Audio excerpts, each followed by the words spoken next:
당신은 오늘 밤 잠을 이룰 수 있을 것 같습니까?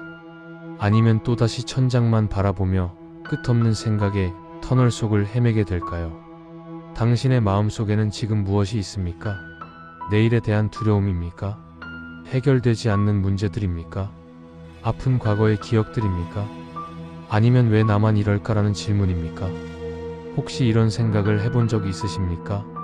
기적 같은 건 나랑은 상관없는 이야기야. 기적은 특별한 사람들에게만 일어나는 거지. 나는 그냥 이렇게 살다가 가는 거겠지. 만약 그렇다면 지금 이 순간이 당신에게 가장 중요한 시간이 될 것입니다. 제가 당신에게 질문 하나 하겠습니다. 정말 진지하게 생각해 보시기 바랍니다.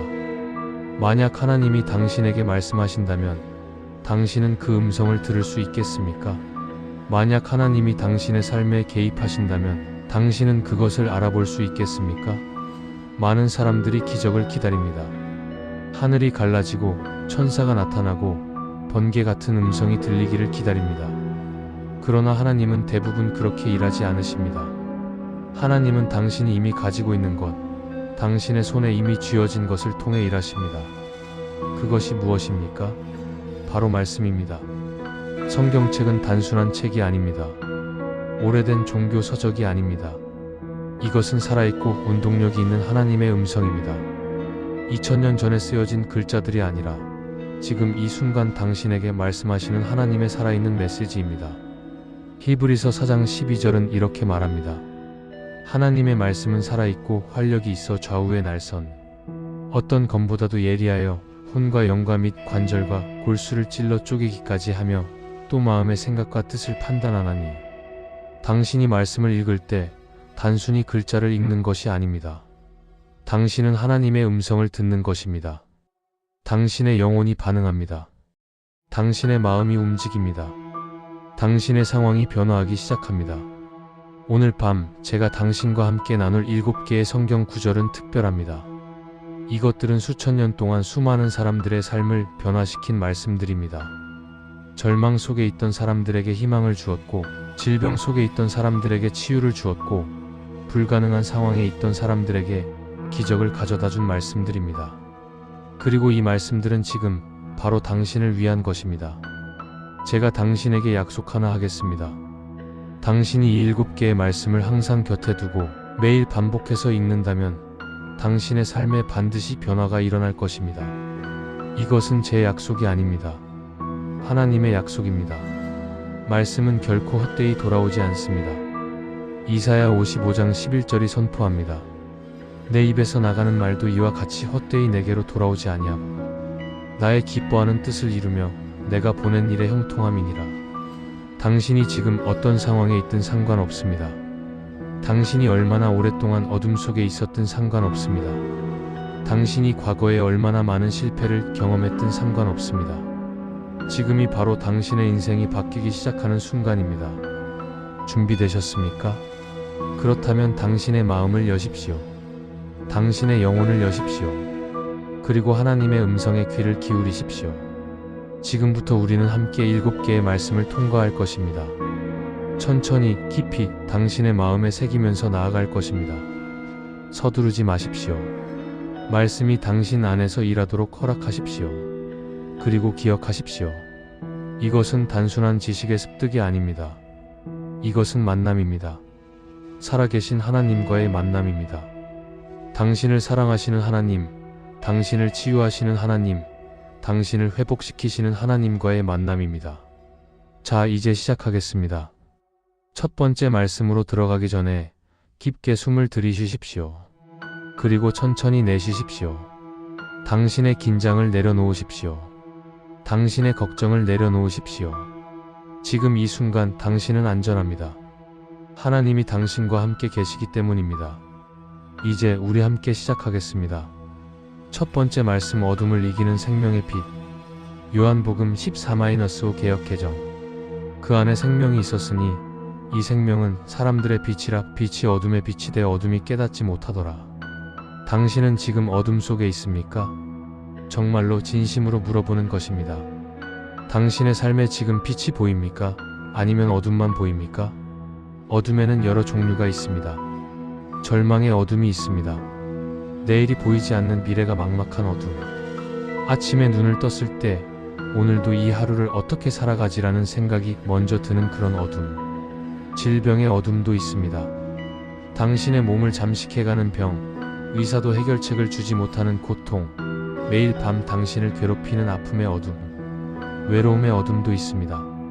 수많은 사람들 틈에 있어도 느껴지는 고립감, 아무도 나를 이해하지 못한다는 절절한 외로움, 나 혼자만 이 세상에 남겨진 것 같은 그런 어둠, 죄책감의 어둠도 있습니다. 과거에 저지른 실수들, 용서받을 수 없을 것 같은 잘못들, 당신을 끊임없이 정죄하는 내면의 목소리, 그 어둠, 두려움의 어둠도 있습니다. 미래에 대한 불안, 예상치 못한 재난에 대한 공포, 만약에 로 시작하는 수많은 생각들이 당신을 짓누르는 어둠. 당신이 지금 어떤 어둠 속에 있든 이 말씀을 기억하십시오. 그 안에 생명이 있었으니 이 생명은 사람들의 빛이라. 예수님 안에 생명이 있습니다. 여기서 생명은 단순히 살아 숨쉬는 것을 의미하지 않습니다. 이것은 그리스어로 조회인데 하나님의 생명, 영원한 생명, 충만한 생명을 의미합니다. 이 생명은 사람들의 빛입니다. 빛은 무엇을 합니까? 빛은 어둠을 몰아냅니다. 빛은 길을 보여줍니다. 빛은 생명을 살립니다. 빛이 있는 곳에는 성장이 있고 따뜻함이 있고 희망이 있습니다. 그런데 이 빛이 단순한 빛이 아닙니다. 이것은 예수님이라는 빛입니다. 세상을 창조하신 하나님께서 빛이 있으라 하시니 빛이 생긴 그 창조의 빛, 그 빛이 예수님 안에 있습니다. 빛이 어둠에 빛이 돼 어둠이 깨닫지 못하더라. 이 구절은 놀랍습니다. 빛이 어둠에 비친다고 했습니다. 빛이 어둠을 피하는 것이 아닙니다. 빛이 어둠을 무서워하는 것이 아닙니다. 빛은 적극적으로 어둠 속으로 들어갑니다. 어둠에 비춥니다. 그리고 어둠이 깨닫지 못하더라고 했습니다. 이 구절은 두 가지 의미가 있습니다. 첫째, 어둠이 빛을 이해하지 못한다는 뜻입니다. 둘째, 어둠이 빛을 이길 수 없다는 뜻입니다. 같은 그리스어 단어가 두 가지 뜻을 다 가지고 있습니다. 생각해 보십시오. 어둠이 아무리 짙어도, 아무리 오래되었어도 작은 촛불 하나만 켜지면 어둠은 물러갑니다. 어둠은 빛을 이길 수 없습니다. 이것은 물리적 법칙이고 영적 진리입니다. 당신의 삶에 찾아온 어둠이 아무리 강력해 보여도 예수님이라는 빛 앞에서는 무력합니다. 10년, 20년 당신을 괴롭힌 어둠이라도 예수님의 빛이 비추면 사라집니다. 십자가를 생각해 보십시오. 예수님이 십자가에 달리셨을 때 온 땅이 어두워졌습니다. 정오부터 오후 3시까지 한낮인데도 어둠이 땅을 덮었습니다. 그것은 모든 인류의 죄악, 모든 세상의 어둠이 예수님께로 몰려든 순간이었습니다. 그러나 예수님이 다 이루었다고 외치시고 숨을 거두신 후 무슨 일이 일어났습니까? 성전의 휘장이 위에서 아래까지 찢어졌습니다. 무덤들이 열렸습니다. 땅이 진동했습니다. 그리고 예수님은 사흘 만에 부활하셨습니다. 부활은 무엇입니까? 빛이 어둠을 완전히 이긴 것입니다. 생명이 죽음을 완전히 정복한 것입니다. 예수님의 부활은 당신을 향한 선포입니다. 어둠은 이미 패배했다. 죽음은 이미 정복되었다. 이제 당신이 해야 할 일은 단 한 가지입니다. 그 빛을 바라보는 것입니다. 예수님을 바라보는 것입니다. 당신의 문제를 보지 말고, 당신의 상황을 보지 말고 예수님을 보십시오. 아침에 눈을 뜨면 가장 먼저 이 말씀을 선포하십시오. 예수님 안에 생명이 있고 그 생명의 빛이 나를 비춘다. 그리고 선언하십시오. 오늘 나는 어둠 속을 걷지 않는다. 나는 빛 가운데 걷는다. 밤에 잠들기 전에도 이 말씀을 묵상하십시오. 당신이 잠드는 동안에도 이 빛은 당신을 비추고 있습니다. 당신이 의식하지 못하는 사이에도 이 빛은 당신의 어둠을 몰아내고 있습니다. 어둠이 엄습할 때마다 이 진리를 기억하십시오. 어둠은 빛을 이길 수 없습니다. 절대로 결코 이길 수 없습니다. 이것은 하나님의 법칙이고 우주의 진리입니다. 당신 안에 예수님이 계시면 당신 안에 빛이 있는 것입니다. 당신이 예수님을 믿는 순간 당신은 빛의 자녀가 된 것입니다. 에베소서 5장 8절은 말합니다. 너희가 전에는 어둠이더니 이제는 주 안에서 빛이라 빛의 자녀들처럼 행하라. 당신은 더 이상 어둠 속에 있는 사람이 아닙니다. 당신은 빛의 자녀입니다. 당신 안에 예수님의 빛이 있습니다. 그 빛이 당신의 모든 어둠을 몰아낼 것입니다. 이것이 첫 번째 기적입니다. 어둠 속에 갇혀있던 당신이 빛의 자녀로 살아가는 것. 이것은 당신이 노력해서 만들어내는 것이 아닙니다. 단지 예수님을 바라보는 것입니다. 그러면 빛이 임합니다. 지금 당신의 마음에 이 빛을 받아들이십시오. 예수님을 환영하십시오. 예수님, 나의 어둠 속으로 들어오십시오. 당신의 빛으로 나를 채워주십시오. 이렇게 기도하십시오. 그러면 지금 이 순간부터 당신의 어둠은 물러가기 시작할 것입니다.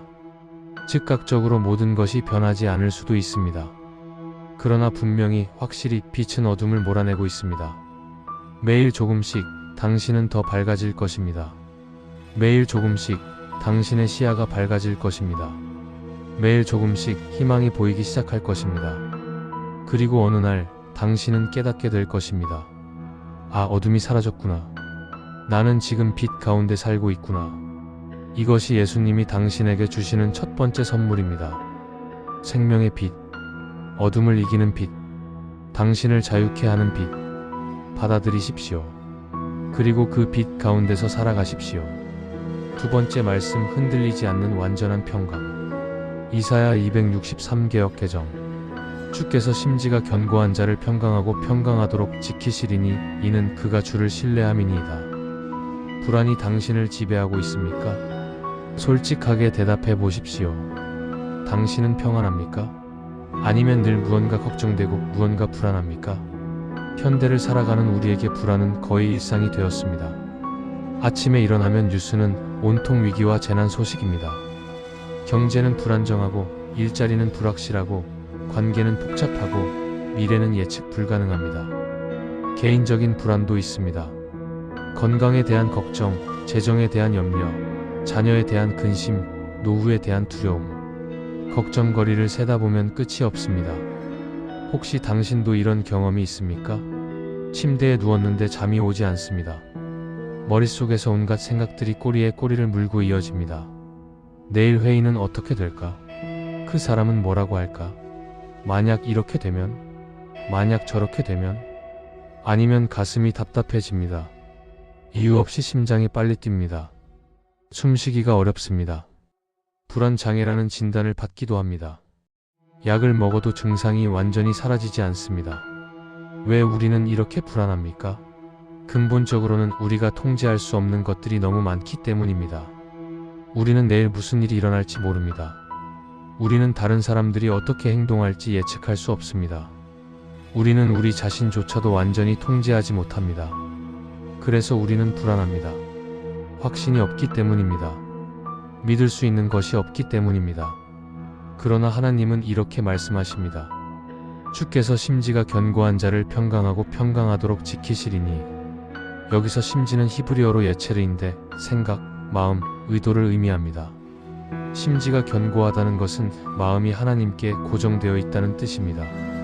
흔들리지 않고 하나님을 붙잡고 있다는 의미입니다.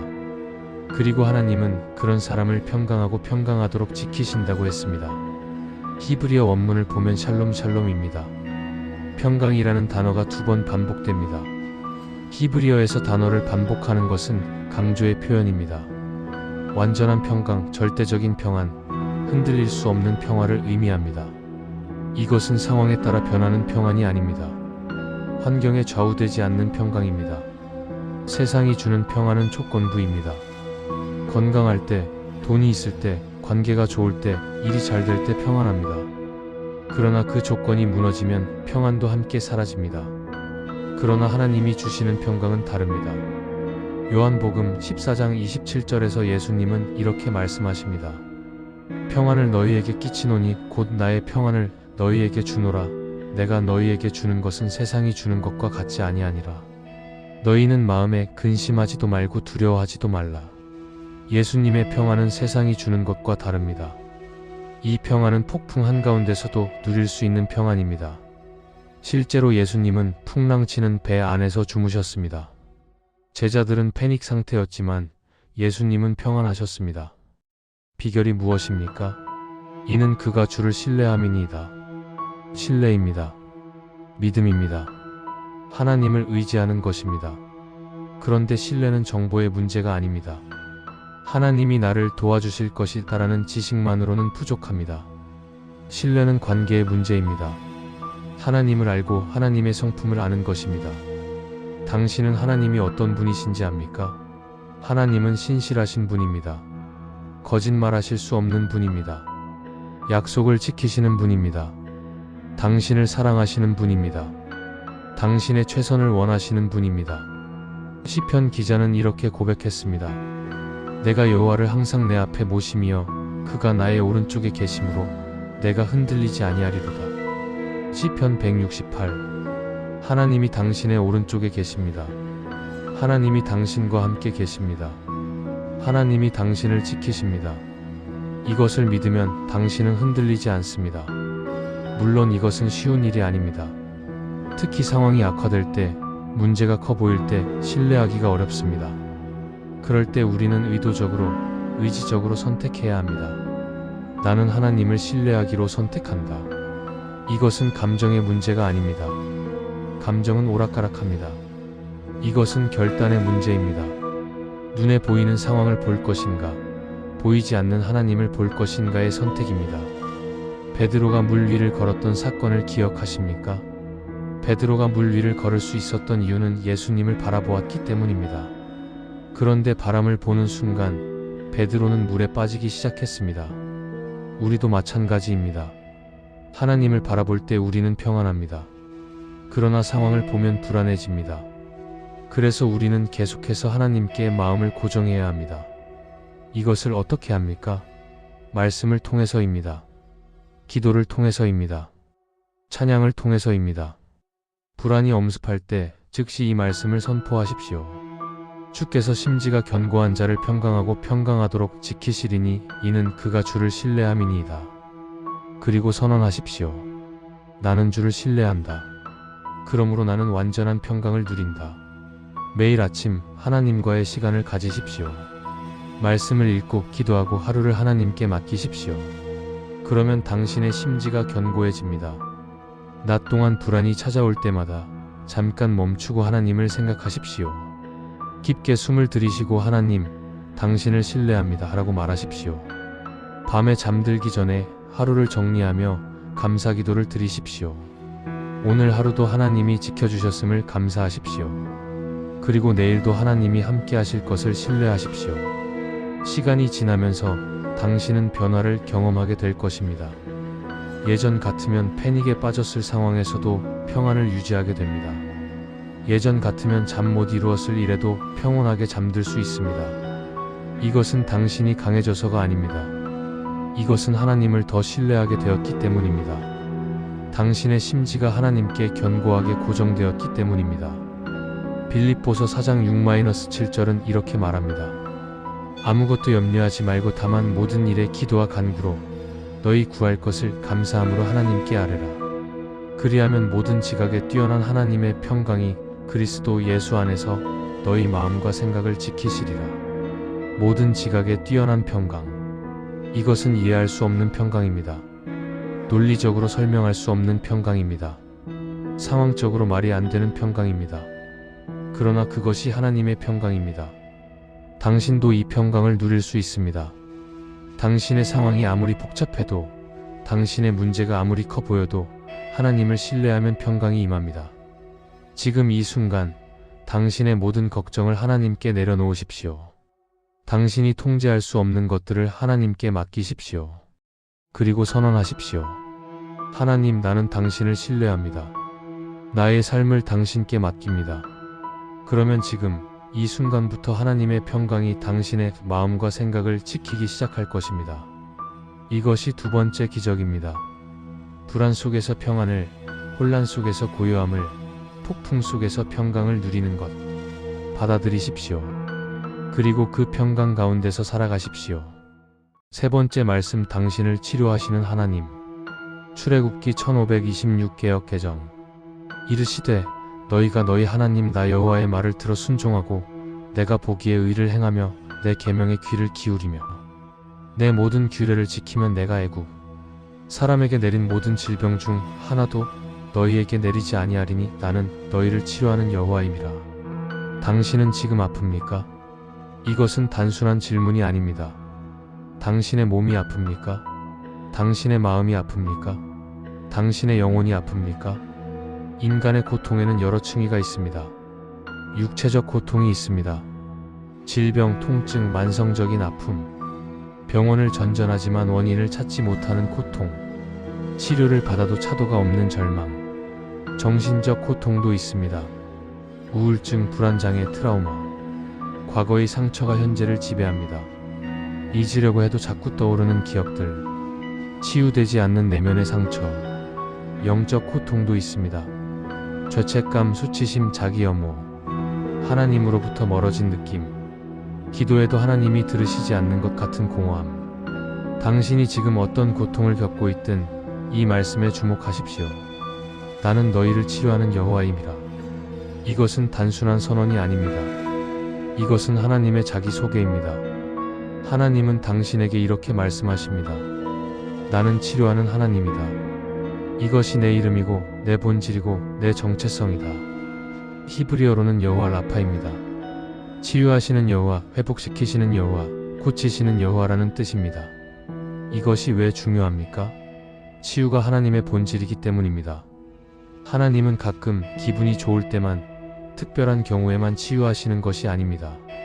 하나님은 본질적으로 치유자이십니다. 해가 빛을 내는 것처럼, 불이 뜨거운 것처럼 하나님은 치유하십니다. 이것은 하나님의 성품입니다. 하나님의 기쁨입니다. 생각해 보십시오. 예수님이 이 땅에 계실 때 무엇을 하셨습니까? 가는 곳마다 병자를 고치시고, 눈먼 자를 보게 하시고, 귀먹은 자를 듣게 하시고, 못 걷는 자를 걷게 하셨습니다. 예수님은 치유하는 것을 좋아하셨습니다. 복음서를 읽어보면 예수님이 얼마나 기쁘게 사람들을 고치셨는지 느낄 수 있습니다. 예수님은 고통받는 사람을 보면 마음이 아프셨고, 그들을 치유하는 것이 기쁨이었습니다. 그런데 많은 사람들이 이렇게 생각합니다. 그래, 예수님은 치유하시는 분이야. 하지만 나는 치유받을 자격이 없어. 내가 지은 죄가 너무 많아. 나는 그렇게 좋은 사람이 아니야. 이것은 거짓말입니다. 사탄의 속임수입니다. 이 말씀을 다시 보십시오. 하나님은 조건을 말씀하시지만 그것은 자격이 아니라 관계의 조건입니다. 너희가 너희 하나님 나 여호와의 말을 들어 순종하고 내가 보기에 의를 행하며 내 계명에 귀를 기울이며 내 모든 규례를 지키면, 이것은 무엇을 의미합니까? 하나님과의 관계를 회복하라는 것입니다. 하나님께 마음의 문을 열라는 것입니다. 하나님의 음성에 귀를 기울이라는 것입니다. 완벽해지라는 것이 아닙니다.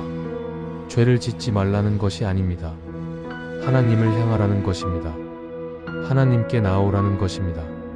복음서에 나오는 문둥병자를 생각해 보십시오. 그는 예수님께 나와 엎드려 말했습니다. 주여, 원하시면 저를 깨끗하게 하실 수 있나이다. 예수님은 어떻게 반응하셨습니까? 내가 원하노니 깨끗함을 받으라. 즉시 그의 문둥병이 나았습니다. 예수님은 원하십니다. 당신을 치유하기를 원하십니다. 당신의 아픔을 고치기를 원하십니다. 당신이 온전해지기를 원하십니다. 문제는 하나님의 의지가 아닙니다. 문제는 우리가 하나님께 나오지 않는 것입니다. 우리가 마음의 문을 닫고 있는 것입니다. 이 채널에서는 매주 이런 치유와 회복의 말씀을 나누고 있습니다. 구독과 좋아요를 눌러주시면 더 많은 말씀으로 당신의 영혼을 치유받으실 수 있습니다. 알림 설정까지 해두시면 새로운 말씀이 올라올 때마다 가장 먼저 받아보실 수 있습니다. 지금 당신에게 필요한 것은 하나님께 나아오는 것입니다. 있는 그대로, 아픈 그대로, 상처받은 그대로 나아오는 것입니다. 하나님, 저는 아픕니다. 제 몸이 아픕니다. 제 마음이 아픕니다. 제 영혼이 아픕니다. 저를 치료해 주십시오. 당신은 여호와 라파이십니다. 저를 치료하시는 하나님이십니다. 저를 고쳐주십시오. 이렇게 기도하십시오. 단순하게, 진실하게 기도하십시오. 그리고 기억하십시오. 치유는 과정일 수 있습니다. 어떤 경우에는 즉각적인 치유가 일어납니다. 그러나 어떤 경우에는 시간이 걸립니다. 그러나 중요한 것은 치유의 과정이 이미 시작되었다는 것입니다. 당신이 하나님께 나아온 순간 하나님의 치유의 손길이 당신을 만지기 시작했습니다. 의사의 치료를 받는 것도 중요합니다. 약을 먹는 것도 필요할 수 있습니다. 상담을 받는 것도 도움이 될 수 있습니다. 하나님은 이 모든 것을 사용하십니다. 그러나 궁극적인 치유는 하나님으로부터 옵니다. 의사는 도구일 뿐입니다. 약은 매개체일 뿐입니다. 진짜 치유자는 여호와 라파, 당신을 치료하시는 하나님이십니다. 야고보서 5장 14-15절은 이렇게 말합니다. 너희 중에 병든 자가 있느냐? 그는 교회의 장로들을 청할 것이요. 그들은 주의 이름으로 기름을 바르며 그를 위하여 기도할지니라. 믿음의 기도는 병든 자를 구원하리니 주께서 그를 일으키시리라. 믿음의 기도. 이것이 핵심입니다. 하나님을 믿고 하나님의 치유하심을 믿고 기도하는 것입니다. 지금 이 순간 당신의 아픈 곳에 손을 얹으십시오. 육체적 질병이 있다면 그곳에 손을 대십시오. 마음의 상처라면 가슴에 손을 얹으십시오. 그리고 이렇게 선포하십시오. 여호와는 나를 치료하시는 하나님이시다. 하나님의 치유의 능력이 지금 나를 만진다. 나는 치유되고 있다. 나는 회복되고 있다. 예수님의 이름으로 선포한다. 매일 이 선포를 반복하십시오. 아침에 저녁에 아플 때마다 이 말씀을 선포하십시오. 그리고 하나님을 찬양하십시오. 치유를 경험하기 전에 미리 감사하십시오. 이것이 믿음입니다. 보기 전에 믿는 것입니다. 시간이 지나면서 당신은 변화를 경험하게 될 것입니다. 증상이 완화되거나 통증이 줄어들거나 마음이 평안해지거나 영혼의 기쁨이 찾아올 것입니다. 그리고 어느 날 당신은 깨닫게 될 것입니다. 아, 나는 치유되었구나. 하나님이 나를 고쳐주셨구나. 이것이 세 번째 기적입니다. 아픔이 치유로, 질병이 건강으로, 상처가 회복으로 바뀌는 것. 여호와 라파, 당신을 치료하시는 하나님이 당신과 함께 계십니다. 받아들이십시오. 그리고 그 치유 가운데서 살아가십시오. 네 번째 말씀, 톡수리 날개로 오르는 새 힘. 이사야 4031 개역 개정. 오직 여호와를 앙망하는 자는 새 힘을 얻으리니 톡수리가 날개치며 올라감 같을 것이요. 다른 박질하여도 곤비하지 아니하겠고 걸어가도 피곤하지 아니하리로다. 당신은 지금 지쳐 있습니까? 정말로 진심으로 물어보는 것입니다. 당신은 지금 기진맥진한 상태입니까? 탈진에도 여러 종류가 있습니다. 육체적 피로가 있습니다. 일에 치이고 집안일에 시달리고 몸을 쉴 틈이 없습니다. 아침에 일어나도 피곤하고 하루 종일 졸리고 밤에는 너무 피곤해서 제대로 잠도 못 잡니다. 정신적 피로도 있습니다. 생각이 너무 많아서 머리가 복잡합니다. 결정해야 할 일들, 해결해야 할 문제들, 신경 써야 할 관계들. 정신적으로 완전히 소진되었습니다. 영적 피로도 있습니다. 기도할 힘도 없고 성경 읽을 힘도 없고 교회 갈 힘도 없습니다. 하나님이 멀게 느껴지고 신앙생활이 무겁게 느껴집니다. 감정적 피로도 있습니다. 더 이상 아무것도 느껴지지 않습니다. 기쁨도 슬픔도 무감각한 상태입니다. 그냥 하루하루를 버티며 살아갑니다. 혹시 이런 생각을 해본 적이 있습니까? 이제 더 이상 못하겠어. 포기하고 싶어. 모든 것을 내려놓고 싶어. 당신만 그런 것이 아닙니다. 이 말씀이 주어진 배경을 보십시오. 이스라엘 백성들은 바벨론 포로 생활을 하고 있었습니다. 70년이라는 긴 시간 동안 고향을 떠나 낯선 땅에서 압제 속에서 살았습니다. 그들은 육체적으로도 정신적으로도 영적으로도 완전히 지쳐 있었습니다.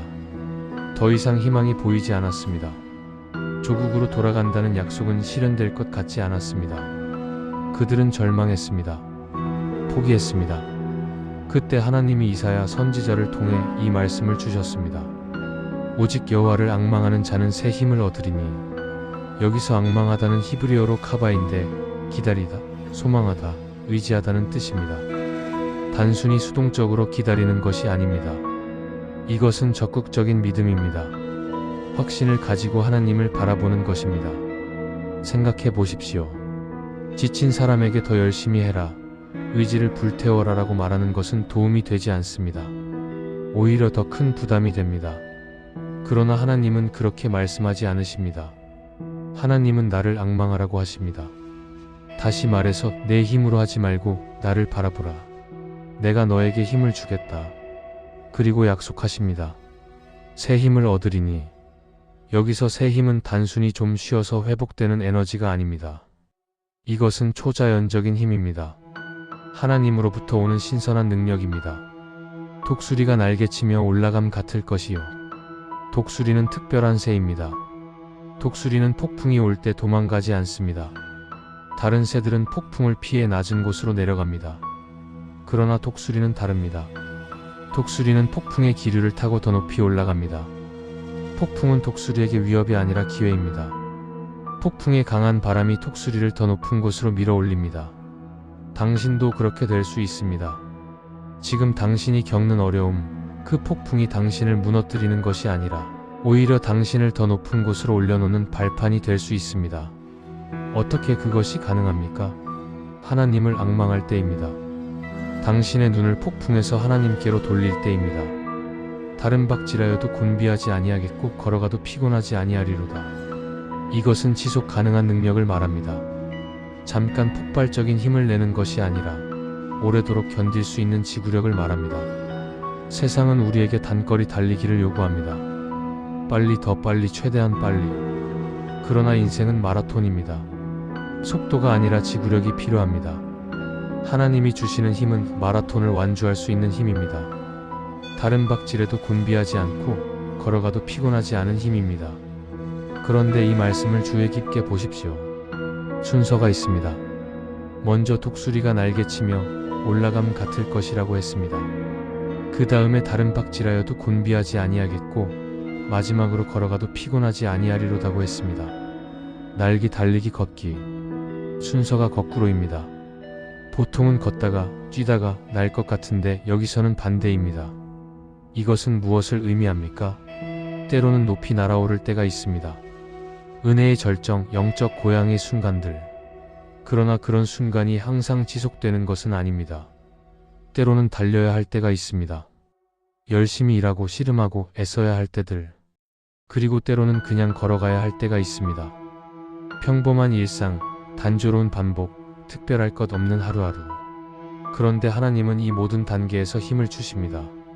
날 때도 달릴 때도 걸을 때도 화려할 때도 평범할 때도 지루할 때도 중요한 것은 하나님을 앙망하는 것입니다. 하나님을 바라보는 것입니다. 바울 사도는 이렇게 고백했습니다. 내게 능력 주시는 자 안에서 내가 모든 것을 할 수 있느니라. 빌립보서 413. 바울은 슈퍼맨이 아니었습니다. 그는 육체의 가시로 고통받았습니다. 매 맞고 감옥에 갇히고 배고프고 추위에 떨었습니다. 그러나 그는 모든 것을 할 수 있었습니다. 왜냐하면 능력 주시는 자, 즉 하나님이 함께 하셨기 때문입니다. 당신도 그렇습니다. 당신 혼자서는 할 수 없습니다. 당신의 힘으로는 부족합니다. 그러나 하나님과 함께라면 할 수 있습니다. 지금 당신이 해야 할 일은 하나님께 나아가는 것입니다. 당신의 필요함을 고백하는 것입니다. 당신의 무력함을 인정하는 것입니다. 하나님, 저는 지쳤습니다. 더 이상 제 힘으로는 안 됩니다. 당신의 힘이 필요합니다. 저에게 새 힘을 주십시오. 이렇게 기도하십시오. 그리고 기다리십시오. 하나님을 앙망하십시오. 하나님의 힘은 즉각적으로 올 수도 있고 서서히 올 수도 있습니다. 그러나 분명히 옵니다. 하나님은 약속하셨기 때문입니다. 매일 아침 하나님께 새 힘을 구하십시오. 하나님, 오늘 하루를 살아갈 힘을 주십시오. 오늘 해야 할 일들을 감당할 능력을 주십시오. 그리고 하루를 시작하십시오. 놀랍게도 당신은 할 수 있습니다. 어제는 너무 힘들어서 불가능해 보였던 일들을 오늘은 할 수 있습니다. 하나님이 힘을 주시기 때문입니다. 시간이 지나면서 당신은 깨닫게 될 것입니다. 아, 이것은 내 힘이 아니구나. 하나님의 힘이구나. 그리고 당신은 더 이상 자신의 힘에 의지하지 않게 될 것입니다. 당신은 하나님의 힘에 의지하게 될 것입니다. 이것이 네 번째 기적입니다. 지친 영혼이 새 힘을 얻어 독수리처럼 날아오르는 것. 하나님을 앙망하십시오. 그러면 새 힘을 얻을 것입니다. 받아들이십시오. 그리고 그 힘으로 살아가십시오. 5번째 말씀, 모든 것이 합력하여 이루는 선. 로마서 828개역 개정. 우리가 알거니와 하나님을 사랑하는 자, 곧 그의 뜻대로 부르심을 입은 자들에게는 모든 것이 합력하여 선을 이루느니라. 당신은 지금 이해할 수 없는 일을 겪고 있습니까? 왜? 라는 질문이 당신을 괴롭힙니까? 왜 하필 나에게? 왜 지금? 왜 이런 식으로? 살면은 이해되지 않는 일들이 많습니다. 좋은 사람에게 나쁜 일이 일어납니다. 열심히 살았는데 보상받지 못합니다. 기도했는데 응답이 없습니다. 믿었는데 배신당합니다. 그럴 때 우리는 하나님께 묻습니다. 하나님, 당신은 정말 살아계십니까? 당신은 정말 나를 사랑하십니까? 그렇다면 왜 이런 일이 일어나도록 허락하셨습니까? 이것은 수천 년 동안 사람들이 던져온 질문입니다. 욥도 물었습니다. 다윗도 물었습니다. 예레미야도 물었습니다. 심지어 예수님조차 십자가에서 나의 하나님, 어찌하여 나를 버리셨나이까라고 외치셨습니다. 하나님은 이 질문에 항상 직접적으로 대답하지 않으십니다. 하나님은 왜를 설명하지 않으시고 대신 누가를 보여주십니다. 왜 이런 일이 일어났는가가 아니라 누가 당신과 함께 계시는가를 알려주십니다. 그리고 하나님은 이 놀라운 약속을 주십니다. 하나님을 사랑하는 자, 곧 그의 뜻대로 부르심을 입은 자들에게는 모든 것이 합력하여 선을 이루느니라. 이 구절을 자세히 살펴봅시다. 모든 것입니다. 좋은 일만이 아닙니다. 나쁜 일도 포함됩니다. 이해되는 일도 이해되지 않는 일도 포함됩니다. 당신이 원한 일도 원하지 않은 일도 모두 포함됩니다. 당신에게 일어난 좋은 일들 뿐만 아니라 나쁜 일들도 포함됩니다. 당신의 성공도 실패도, 당신의 기쁨도 슬픔도, 당신의 건강도 질병도, 모든 것입니다. 합력하여. 이것은 함께 일한다는 뜻입니다. 그리스 원문을 보면 시네르게오인데 여기서 영어 단어 시너지가 나왔습니다. 시너지, 즉 각 부분이 따로따로일 때보다 함께 작용할 때 더 큰 효과를 낸다는 의미입니다. 마치 퍼즐 조각들이 모여 완전한 그림을 만들어내듯이 당신의 삶에 일어난 모든 일들이 함께 작용하여 하나의 아름다운 그림을 만들어냅니다. 선을 이루느니라. 선을 이룹니다. 단순히 나쁜 것을 없애는 것이 아니라 적극적으로 선을 만들어냅니다. 하나님은 당신의 고통을 헛되게 하지 않으십니다. 하나님은 그것을 사용하셔서 선을 이루십니다. 여기서 선은 하나님이 보시기에 선입니다. 우리가 생각하는 선과 다를 수 있습니다. 우리는 건강, 성공을 선이라고 생각합니다. 그러나 하나님이 보시는 선은 우리가 하나님을 닮아가는 것, 우리의 성품이 예수님을 닮아가는 것입니다. 로마서 8장 29절은 이어서 말합니다. 하나님이 미리 아신 자들을 또한 그 아들의 형상을 본받게 하기 위하여 미리 정하셨으니. 하나님의 궁극적인 목적은 우리가 예수님을 닮는 것입니다. 그리고 때로는 고난을 통해서만 우리가 예수님을 닮아갈 수 있습니다. 생각해 보십시오. 금을 정제하려면 불에 녹여야 합니다. 다이아몬드가 만들어지려면 엄청난 압력이 필요합니다. 아름다운 조각품을 만들려면 망치와 끌질이 필요합니다. 우리도 마찬가지입니다. 하나님은 우리를 빚으시는 도공이십니다. 때로는 압력을 가하시고, 때로는 불을 사용하시고, 때로는 깎아내십니다. 고통스럽지만 그것은 우리를 아름다운 그릇으로 만들기 위함입니다. 요셉의 이야기를 생각해 보십시오. 형들에게 팔려 노예가 되고 억울하게 감옥에 갇혔습니다. 13년 동안 고난을 겪었습니다. 그러나 결국 애굽의 총리가 되어 가족을 구했습니다. 요셉은 형들에게 이렇게 말했습니다. 당신들은 나를 해하려 하였으나 하나님은 그것을 선으로 바꾸사 오늘과 같이 많은 백성의 생명을 구원하게 하시려 하셨나니.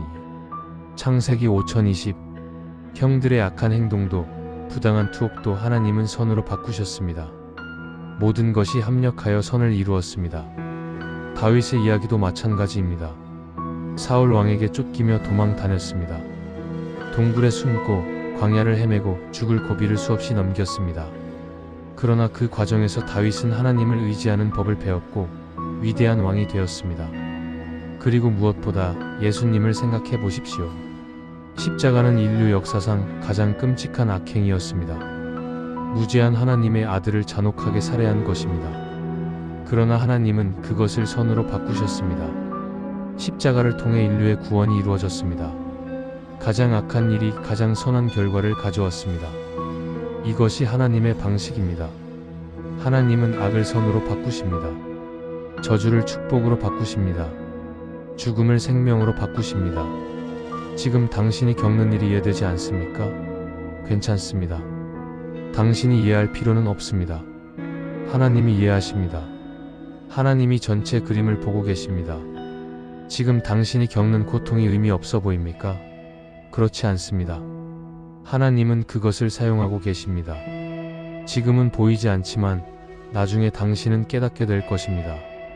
시간이 지나면 당신은 돌아보며 말하게 될 것입니다. 아, 그래서 그런 일이 있었구나. 그 일이 없었다면 지금의 나는 없었을 거야. 중요한 조건이 있습니다.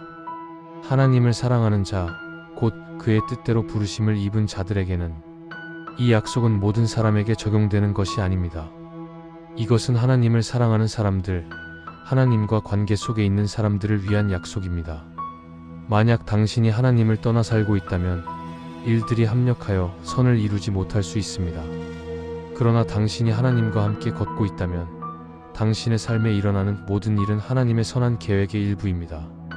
지금 이 순간 당신이 겪는 어려움을 하나님께 맡기십시오. 이해하려고 애쓰지 마십시오. 대신 하나님을 신뢰하십시오. 하나님, 저는 이해하지 못합니다. 그러나 당신을 신뢰합니다. 당신이 모든 것을 선으로 바꾸실 것을 믿습니다. 이렇게 기도하십시오. 그리고 하나님이 일하시도록 허락하십시오. 시간이 지나면서 하나님의 선하심을 경험하게 될 것입니다. 당신의 고난이 다른 사람을 위로하는 데 사용되는 것을 보게 될 것입니다. 당신의 실패가 더 큰 성공의 밑거름이 되는 것을 보게 될 것입니다. 그리고 어느 날 당신은 감사하게 될 것입니다. 그 어려운 시간을 겪게 하신 하나님께 감사하게 될 것입니다. 왜냐하면 그것이 없었다면 지금의 당신이 없기 때문입니다.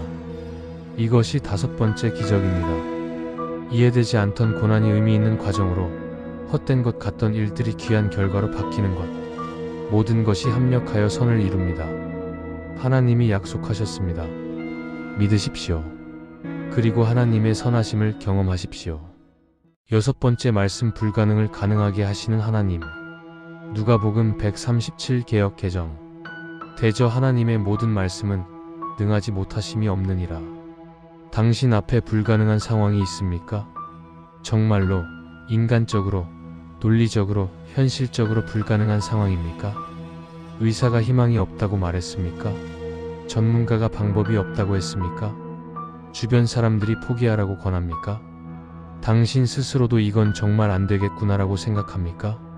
우리 삶에는 불가능해 보이는 것들이 많습니다. 치유되지 않는 질병, 풀리지 않는 재정 문제, 회복될 수 없어 보이는 관계, 이루어질 수 없을 것 같은 꿈. 그런데 이 말씀을 들어보십시오. 대저 하나님의 모든 말씀은 능하지 못하심이 없느니라. 이 말씀은 천사 가브리엘이 마리아에게 한 말입니다. 상황을 살펴봅시다. 마리아는 처녀였습니다. 아직 결혼하지 않았고 남자를 알지 못했습니다. 그런데 천사가 나타나 말했습니다. 내가 아들을 낳으리니. 생물학적으로 불가능한 일이었습니다. 마리아도 말했습니다. 나는 남자를 알지 못하는데 어찌 일이 있으리까. 천사는 성령의 능력으로 임신하게 될 것이라고 설명했습니다. 그리고 증거로 엘리사벳의 이야기를 들려줍니다. 늙고 불임이었던 엘리사벳이 임신했다고. 그리고 천사는 이 놀라운 선언을 합니다. 대저 하나님의 모든 말씀은 능하지 못하심이 없느니라. 직역하면 하나님께는 불가능한 말씀이 없다는 뜻입니다. 하나님이 말씀하시면 그것은 반드시 이루어진다는 것입니다. 생각해 보십시오. 우주를 창조하신 하나님이십니다. 빛이 있으라 하시니 빛이 생겼습니다. 무에서 유를 창조하신 하나님입니다. 홍해를 가르신 하나님이십니다. 해를 멈추게 하신 하나님이십니다.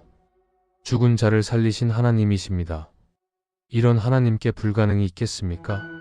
이런 하나님께 너무 어렵다. 할 수 없다는 말이 있겠습니까? 예수님도 말씀하셨습니다. 사람으로는 할 수 없으나 하나님으로서는 다 하실 수 있느니라. 마태복음 1926. 사람으로는 할 수 없습니다. 당신의 힘으로는, 당신의 지혜로는, 당신의 능력으로는 불가능합니다. 그러나 하나님으로서는 다 하실 수 있습니다. 문제는 우리가 하나님의 능력을 믿으면서도 하나님이 나를 위해 그 능력을 쓰시리라는 것은 믿지 못한다는 것입니다. 하나님은 능하시지. 그러나 나는 특별하지 않아. 하나님이 왜 나를 도와주시겠어? 내 문제는 너무 작아. 하나님이 신경 쓰실 만한 일이 아니야. 이것은 거짓말입니다. 사탄의 속임수입니다. 하나님은 당신을 사랑하십니다. 당신의 문제에 관심이 있으십니다. 당신의 불가능한 상황을 아십니다. 그리고 하나님은 그것을 가능하게 만들기를 원하십니다. 예수님은 참새 한 마리도 하나님의 허락 없이는 땅에 떨어지지 않는다고 하셨습니다. 당신의 머리카락까지도 다 세신 하나님이십니다. 이런 하나님이 당신의 문제를 모르시겠습니까? 성경에는 불가능이 가능해진 이야기들이 가득합니다. 아브라함과 사라는 늙어서 자식을 가질 수 없었습니다. 그러나 하나님은 그들에게 아들을 주셨습니다. 이삭이 태어났습니다. 한나는 불임이었습니다. 그러나 하나님은 그녀의 기도를 들으시고 사무엘을 주셨습니다. 기드온은 약하고 가난했습니다. 그러나 하나님은 그를 사용하셔서 미디안을 물리치셨습니다. 다윗은 어린 양치기 소년이었습니다. 그러나 하나님은 그를 사용하셔서 거인 골리앗을 쓰러뜨리게 하셨습니다. 나사로는 죽어서 무덤에 묻힌 지 나흘이나 되었습니다. 그러나 예수님이 나사로야 나오라 하시니 살아나왔습니다. 불가능이 가능해졌습니다. 어떻게? 하나님의 말씀으로. 당신이 해야 할 일은 단 한 가지입니다. 믿는 것입니다. 마리아처럼 주의 여종이 오니 말씀대로 내게 이루어지이다라고 말하는 것입니다. 비록 이해되지 않아도, 비록 보이지 않아도 하나님의 말씀을 믿는 것입니다. 하나님이 당신에게 약속하셨습니까? 하나님이 당신에게 말씀하셨습니까? 그렇다면 그것은 반드시 이루어질 것입니다. 왜냐하면 하나님의 모든 말씀은 능하지 못하심이 없기 때문입니다. 지금 이 순간 당신의 불가능한 상황을 하나님께 가져가십시오. 그리고 이 말씀을 선포하십시오. 하나님의 모든 말씀은 능하지 못하심이 없다. 나의 불가능한 상황도 하나님께는 가능하다. 하나님이 말씀하시면 그것은 이루어진다. 믿음으로 선포하십시오. 의심하지 마십시오. 야고보서 1장 6-7절은 말합니다.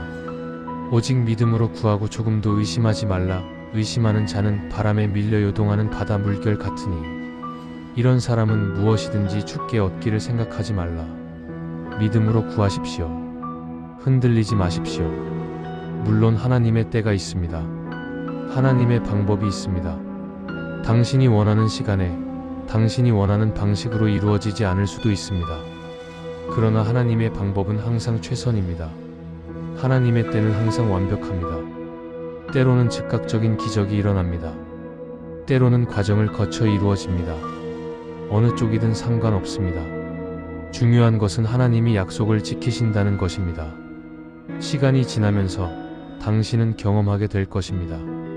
불가능이 가능해지는 것을, 막혔던 길이 열리는 것을, 해결책이 없어 보이던 문제가 풀리는 것을, 그리고 당신은 고백하게 될 것입니다. 정말로 하나님의 모든 말씀은 능하지 못하심이 없구나. 이것이 6번째 기적입니다.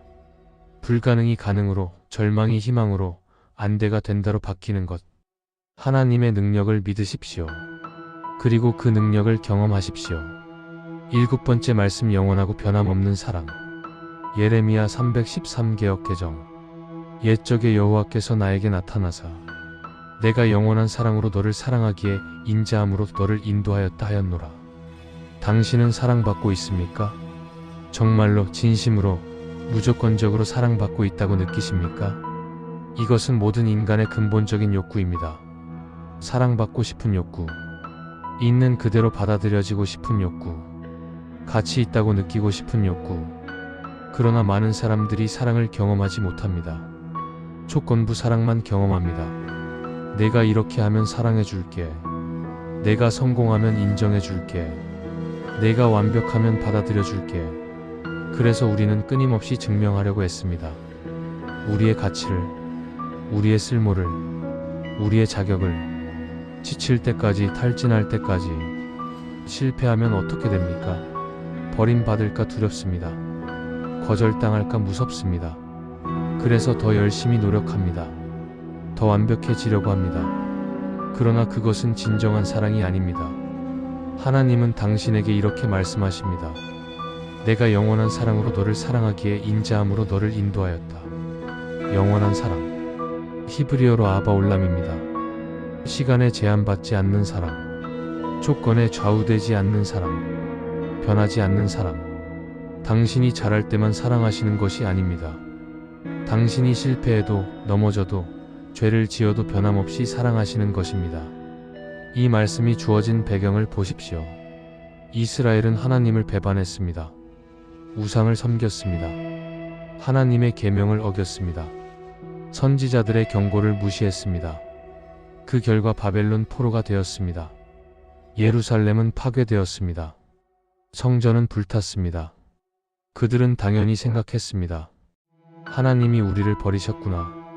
하나님이 더 이상 우리를 사랑하지 않으시는구나. 그러나 하나님은 예레미야 선지자를 통해 말씀하십니다. 내가 영원한 사랑으로 너를 사랑하기에 인자함으로 너를 인도하였다. 포로 생활조차도 하나님의 사랑의 표현이었습니다. 그들을 회복시키기 위한, 그들을 다시 하나님께로 돌아오게 하기 위한 인자한 인도였습니다. 당신이 지금 겪는 어려움도 그렇습니다. 이것은 하나님이 당신을 버리신 증거가 아닙니다. 오히려 하나님이 당신을 사랑하시기에 더 나은 곳으로 인도하시는 과정입니다. 히브리서 12장 6절은 말합니다. 주께서 그 사랑하시는 자를 징계하시고 그가 받아들이시는 아들마다 채찍질하심이라. 징계도 사랑의 표현입니다. 무관심이 아니라 관심입니다. 버림이 아니라 보살핌입니다. 좋은 부모는 자녀를 훈육합니다. 왜냐하면 사랑하기 때문입니다. 자녀의 미래를 생각하기 때문입니다. 하나님도 마찬가지입니다. 그런데 하나님의 사랑은 인간의 사랑과 다릅니다. 인간의 사랑은 불완전합니다. 변덕스럽습니다. 조건부입니다. 그러나 하나님의 사랑은 완전합니다. 일관됩니다.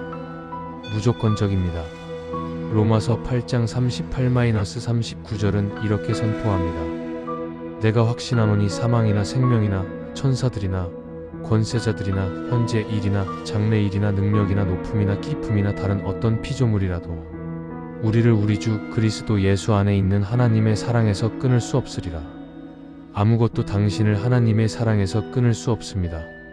사망도 생명도 천사도 권세도 현재도 미래도 능력도 높음도 깊음도 그 어떤 피조물도 당신의 실수도 당신의 죄도 당신의 실패도 당신을 하나님의 사랑에서 끊을 수 없습니다. 십자가가 그 증거입니다. 당신이 죄인이었을 때 하나님은 이미 당신을 사랑하셨습니다.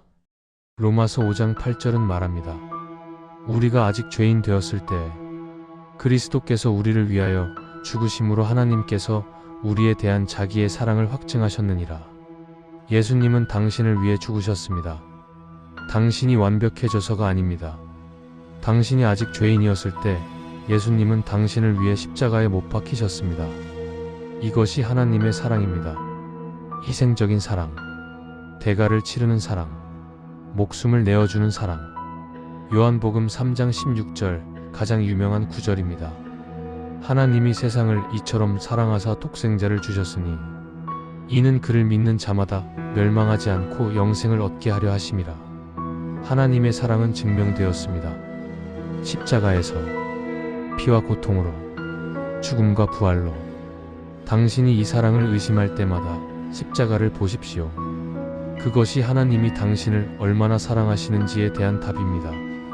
당신의 정체성은 무엇입니까? 당신은 누구입니까? 많은 사람들이 자신의 정체성을 업적에서 찾습니다.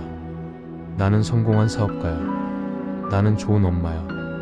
나는 유능한 직원이야. 그런데 그 업적이 무너지면 어떻게 됩니까? 정체성도 무너집니다. 가치도 사라집니다. 그러나 당신의 진정한 정체성은 당신의 업적이 아닙니다. 당신의 정체성은 하나님의 사랑받는 자녀라는 것입니다.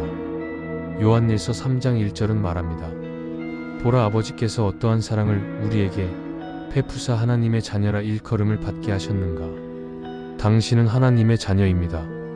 이것이 당신의 정체성입니다. 이것은 당신의 성과와 상관없습니다. 이것은 당신의 실수와 상관없습니다. 이것은 하나님의 사랑에 근거합니다. 당신이 완벽해서 하나님의 자녀가 된 것이 아닙니다. 하나님이 당신을 선택하셔서, 하나님이 당신을 사랑하셔서 하나님의 자녀가 된 것입니다. 에베소서 1장 4-5절은 말합니다. 곧 창세전에 그리스도 안에서 우리를 택하사 우리로 사랑 안에서 그 앞에 거룩하고 흠이 없게 하시려고 그 기쁘신 뜻대로 우리를 예정하사 예수 그리스도로 말미암아 자기의 아들들이 되게 하셨으니, 창세전에, 당신이 태어나기 전에, 당신이 무엇을 하기도 전에 하나님은 이미 당신을 택하셨습니다. 이미 당신을 사랑하셨습니다. 이것이 얼마나 놀라운 진리입니까? 당신이 무엇을 해도 무엇을 하지 않아도 하나님의 사랑은 변하지 않습니다. 물론 이것은 죄를 가볍게 여기라는 뜻이 아닙니다. 하나님은 거룩하신 분이고 죄를 미워하십니다. 그러나 하나님은 죄인을 미워하지 않으십니다. 하나님은 죄인을 사랑하십니다.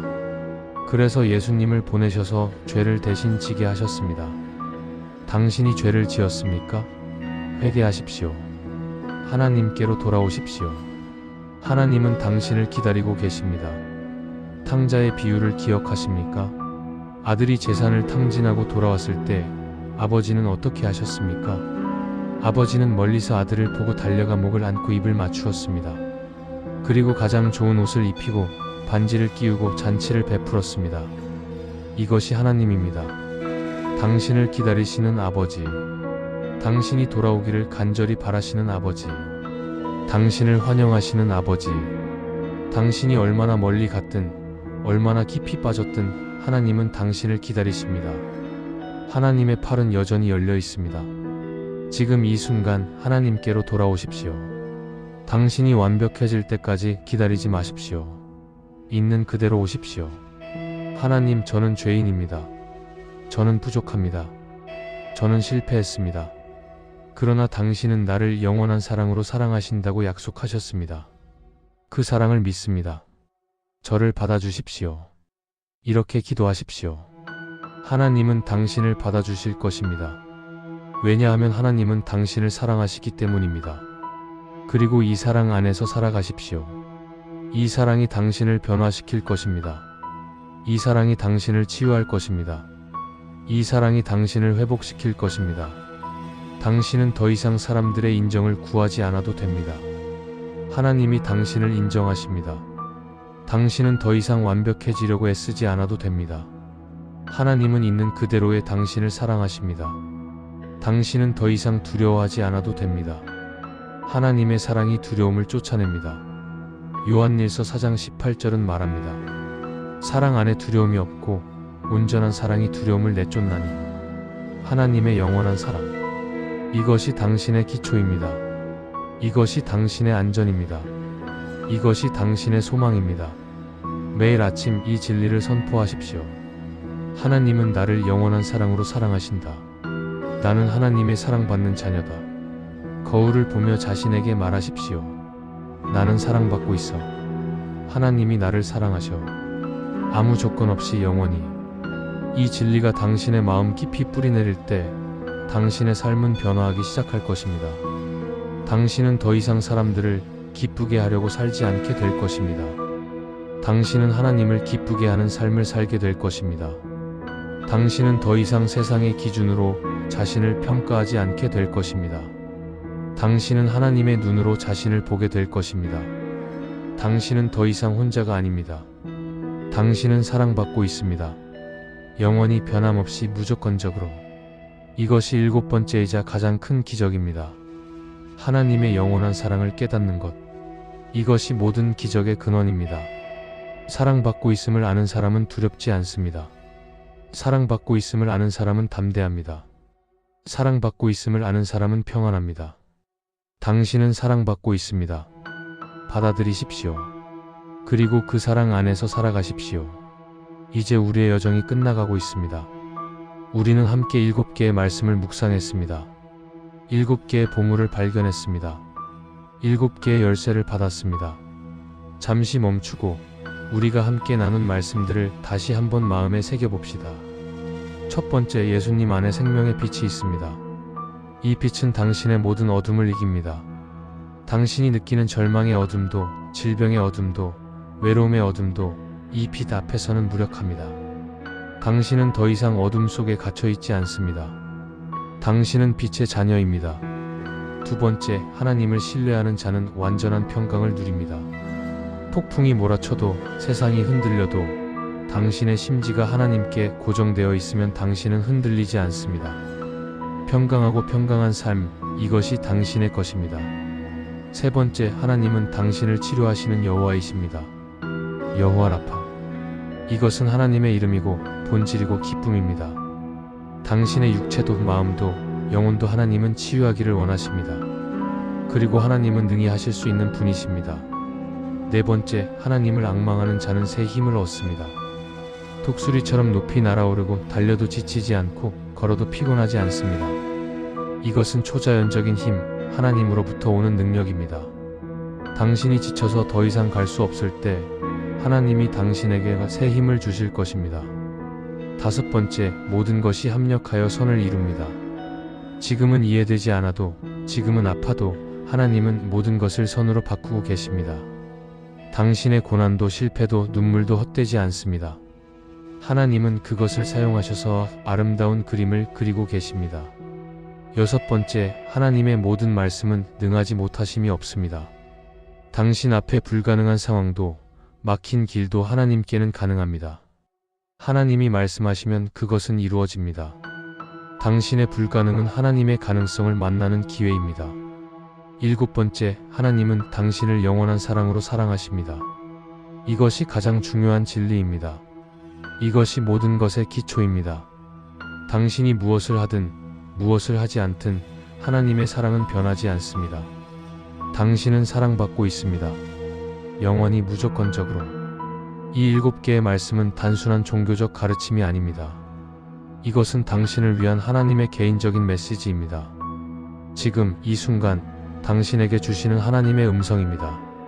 당신이 지금 어떤 상황에 있든, 당신이 얼마나 깊은 절망 속에 있든 이 말씀들은 당신을 변화시킬 수 있습니다. 아니, 변화시킬 것입니다. 왜냐하면 이것은 살아있고 운동력이 있는 하나님의 말씀이기 때문입니다. 그러나 한 가지 조건이 있습니다. 당신이 이 말씀들을 단순히 듣고 끝내서는 안 됩니다. 당신이 이 말씀들을 믿어야 합니다. 받아들여야 합니다. 그리고 실천해야 합니다. 야고보서 1장 22절은 말합니다. 너희는 말씀을 행하는 자가 되고 듣기만 하여 자신을 속이는 자가 되지 말라. 이 말씀들을 듣기만 해서는 충분하지 않습니다. 이 말씀들대로 살아야 합니다. 어떻게 하면 되겠습니까? 첫째, 이 7개의 말씀을 기록하십시오. 노트에 쓰십시오. 휴대폰 메모에 저장하십시오. 벽에 붙이십시오. 당신이 자주 볼 수 있는 곳에 두십시오. 둘째, 매일 이 말씀들을 읽으십시오. 아침에 일어나자마자 하루를 시작하기 전에 읽으십시오. 잠들기 전에도 읽으십시오. 가능하면 소리 내어 읽으십시오. 선포하십시오. 셋째, 이 말씀들을 묵상하십시오. 단순히 글자를 읽는 것이 아니라 의미를 곱씹으십시오. 하나님이 이 말씀을 통해 무엇을 말씀하시는지 귀를 기울이십시오. 넷째, 이 말씀들을 적용하십시오. 어려운 상황이 올 때 즉시 관련된 말씀을 떠올리십시오. 불안이 찾아오면 두 번째 말씀을, 아프면 세 번째 말씀을, 지치면 네 번째 말씀을 기억하십시오. 다섯째, 이 말씀들을 나누십시오. 당신이 경험한 것을 다른 사람들에게 전하십시오. 이 말씀들이 당신의 삶에 어떤 변화를 가져왔는지 증거하십시오. 그러면 당신은 경험하게 될 것입니다. 기적을. 진짜 기적을. 기적은 갑자기 하늘에서 떨어지는 것이 아닙니다. 기적은 말씀과 함께 시작됩니다. 말씀을 믿을 때, 말씀을 실천할 때, 말씀이 당신의 삶에 뿌리 내릴 때 기적이 일어납니다. 한 달 후를 상상해 보십시오. 당신이 매일 이 말씀들을 읽고 묵상하고 적용했다면 어떻게 되어 있을까요? 당신의 어둠이 조금씩 밝아지기 시작했을 것입니다. 당신의 불안이 평안으로 바뀌기 시작했을 것입니다. 당신의 아픔이 치유되기 시작했을 것입니다. 당신의 지침이 새 힘으로 바뀌기 시작했을 것입니다. 6개월 후를 상상해 보십시오. 당신이 이 말씀들과 함께 살았다면 어떻게 되어 있을까요? 당신은 전혀 다른 사람이 되어 있을 것입니다. 같은 상황에서도 다르게 반응하는 당신을 발견할 것입니다. 예전 같으면 패닉에 빠졌을 일에도 평온을 유지하는 당신을 보게 될 것입니다. 1년 후를 상상해 보십시오. 당신이 이 말씀들로 살아왔다면 어떻게 되어 있을까요? 당신은 돌아보며 감사하게 될 것입니다. 그때 그 말씀을 들었기에 지금의 내가 있구나. 당신은 증거하게 될 것입니다. 하나님의 말씀은 정말로 살아있고 운동력이 있습니다. 그리고 당신은 다른 사람들에게 이 말씀을 전하게 될 것입니다. 당신이 받은 위로로 다른 사람들을 위로하게 될 것입니다. 이것이 하나님의 계획입니다. 당신을 치유하시고 회복시키시고 그 다음 당신을 사용하셔서 다른 사람들을 치유하고 회복시키는 것. 고린도후서 1장 3-4절은 말합니다. 우리 주 예수 그리스도의 하나님, 자비의 아버지시며 모든 위로의 하나님이시며 우리의 모든 환난 중에서 우리를 위로하사 우리로 하여금 하나님께 받는 위로로 모든 환난 중에 있는 자들을 능히 위로하게 하시는 이시로다. 당신이 받은 위로가 다른 사람에게 흘러갈 것입니다. 당신이 경험한 치유가 다른 사람에게 전달될 것입니다. 당신의 증거가 다른 사람에게 소망이 될 것입니다. 지금 이 순간 저는 당신을 위해 기도하고 싶습니다. 하나님 아버지, 지금 이 말씀을 듣고 있는 한 사람 한 사람을 축복합니다. 그들의 어둠 속에 빛을 비춰주십시오. 그들의 불안을 평강으로 바꿔주십시오. 그들의 아픔을 치유해 주십시오. 그들의 지침에 새 힘을 주십시오. 그들의 모든 일이 합력하여 선을 이루게 하십시오. 그들의 불가능을 가능으로 바꿔주십시오. 그리고 무엇보다 그들이 당신의 영원한 사랑을 깊이 경험하게 하십시오. 이 말씀들이 그들의 삶에 뿌리내려 그들을 완전히 변화시키게 하십시오. 예수님의 이름으로 기도합니다. 아멘. 사랑하는 당신, 이제 시작입니다. 끝이 아니라 시작입니다. 오늘 밤 당신이 이 말씀들을 가슴에 품고 잠들 때 하나님은 당신의 마음 깊은 곳에서 일하실 것입니다. 당신이 자는 동안에도 말씀은 당신 안에서 역사할 것입니다. 그리고 내일 아침 당신이 눈을 뜰 때 당신은 조금 달라져 있을 것입니다. 아주 조금. 눈치채지 못할 정도로 조금. 그러나 분명히 달라져 있을 것입니다. 그리고 매일 조금씩 당신은 변화할 것입니다. 말씀이 당신을 빚어가고 있기 때문입니다. 어느 날 당신은 깨닫게 될 것입니다. 나는 더 이상 예전의 내가 아니구나. 나는 새로운 피조물이 되었구나. 고린도후서 5장 17절이 말하는 것처럼 누구든지 그리스도 안에 있으면 새로운 피조물이라 이전 것은 지나갔으니 보라 새 것이 되었도다. 당신은 새로운 피조물입니다. 이전 것은 지나갔습니다. 새 것이 되었습니다. 이것을 믿으십시오. 선포하십시오. 그리고 그렇게 살아가십시오. 7개의 말씀을 기억하십시오. 이것은 당신의 무기입니다. 당신의 방패입니다. 당신의 나침반입니다. 당신의 보물입니다. 이 말씀들을 항상 곁에 두십시오. 아침에도 저녁에도 낮에도 밤에도 기쁠 때도 슬플 때도 강할 때도 약할 때도 그러면 당신의 삶에 기적이 찾아올 것입니다. 이것은 약속이 아니라 확신입니다. 왜냐하면 하나님이 약속하셨기 때문입니다. 이사야 55장 10장 11절은 이렇게 선포합니다. 이는 비와 눈이 하늘로부터 내려서 그리로 되돌아가지 아니하고 땅을 적셔서 소출이 나게 하며 싹이 나게 하여 뿌리는 자에게 종자를 주며 먹는 자에게 양식을 줌과 같이 내 입에서 나가는 말도 이와 같이 헛되이 내게로 되돌아오지 아니하고 나의 기뻐하는 뜻을 이루며 내가 보낸 일에 형통함이니라. 하나님의 말씀은 결코 헛되이 돌아오지 않습니다. 반드시 하나님이 뜻하신 일을 이루고 하나님이 보낸 일에 형통합니다. 당신이 이 말씀들을 믿고 실천하면 이 말씀들은 당신의 삶에서 하나님의 뜻을 이룰 것입니다. 형통함을 가져올 것입니다. 마지막으로 당신에게 이것을 말하고 싶습니다. 당신은 혼자가 아닙니다. 당신이 지금 얼마나 외롭게 느껴지든, 얼마나 고립되어 있다고 느껴지든, 당신은 혼자가 아닙니다. 하나님이 당신과 함께 계십니다. 예수님이 당신과 함께 걷고 계십니다. 성령님이 당신 안에 거하고 계십니다. 그리고 전 세계에 당신과 같은 사람들이 있습니다. 같은 어둠과 싸우고, 같은 고통을 겪고, 같은 말씀을 붙잡고 있는 사람들이. 당신은 믿음의 가족의 일원입니다. 당신은 성도의 교제에 속해 있습니다. 당신은 하나님 나라의 시민입니다. 히브리서 12장 1절은 말합니다. 이러므로 우리에게 구름같이 둘러싼 허다한 증인들이 있으니 수많은 증인들이 당신을 응원하고 있습니다.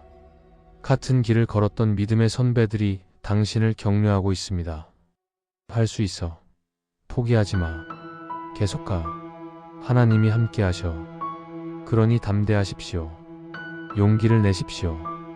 계속 전진하십시오. 당신의 싸움은 끝나지 않았습니다. 여전히 어려움이 있을 것입니다. 여전히 도전이 있을 것입니다. 그러나 당신은 이길 것입니다. 왜냐하면 하나님이 당신과 함께 계시기 때문입니다. 로마서 8장 37절은 선포합니다. 그러나 이 모든 일에 우리를 사랑하시는 이로 말미암아 우리가 넉넉히 이기느니라. 넉넉히 이깁니다. 간신히가 아니라 넉넉히. 우리를 사랑하시는 이 즉 하나님으로 말미암아 당신도 넉넉히 이길 것입니다.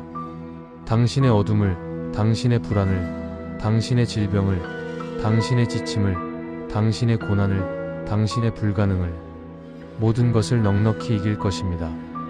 이제 평안히 쉬십시오. 당신의 마음을 평온하게 하십시오.